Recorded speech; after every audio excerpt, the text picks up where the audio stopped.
Okay.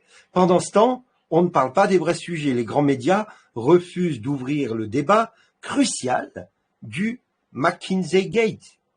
Évidemment, car cela fragiliserait la République en marche et Macron, juste avant les élections. Notre pays est vraiment devenu une caricature de la République bananière. Ne lâchons rien, et on ne lâchera rien. Et relâchez cette femme.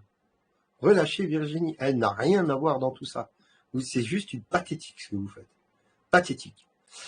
En exclusivité, donc, le fameux cabinet McKinsey avait été condamné à 573 millions de dollars pour fraude. Et en 2016, elle a créé la République en marche. Regardez les liens. Donc, si j'ai bien compris, Macron paie depuis des années des millions à McKinsey pour se faire conseiller de vendre Alstom et General Electric, de confier nos retraites à BlackRock, de commander des centaines de millions de vaccins à Pfizer et d'embaucher Dominion pour compter les voix. Voilà à quoi ils servent. Et à ça aussi, ils servent. Regardez, la personne responsable au sein de McKinsey de contacter les marchés avec l'administration française est un proche de Macron. C'est un proche. Mathieu Aron, auteur d'une enquête sur l'influence du cabinet conseil, a trouvé les informations. Ces gens-là sont proches de Macron. Macron est là pour liquider la France et le donner à des cabinets extérieurs, au business. McKinsey reporte au think tank américain Council for Foreign, le CFR, on en a parlé, Relation, dont un des objectifs du CFR, c'est la gouvernance mondiale. Donc Emmanuel Macron, il a placé un cheval de Troie qui est McKinsey, un espion américain de l'État profond, au cœur de la République française. C'est ça la vérité. Regardez toujours, McKinsey, Pfizer, l'arrivée d'un nouveau directeur de l'innovation. Qui est ce monsieur? Amir Malik, un consultant issu du cabinet McKinsey. Faut arrêter les conneries, les amis.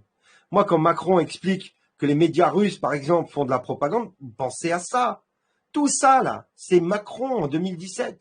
31 mai 2017. C'est Macron, partout, partout. Ça, c'est de la propagande de guerre aussi. OK? Pendant ce temps, McKinsey a certainement dû conseiller à Macron sur le chômage. Eh bien, dorénavant, Pôle emploi va pouvoir contrôler vos contrats d'assurance vie.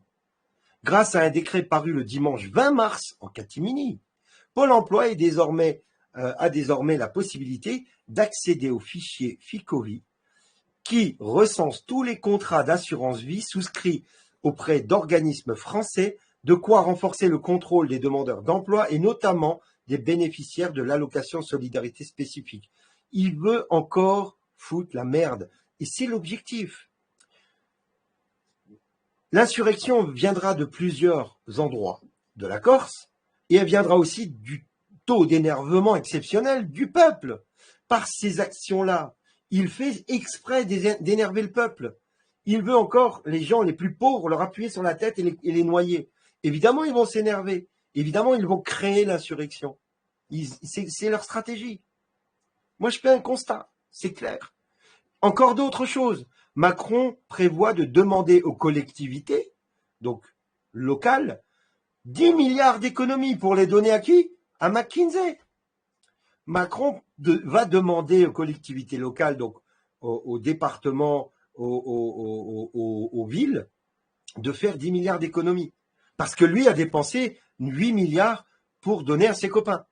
Ça encore, c'est pour vous énerver. Et ça va marcher.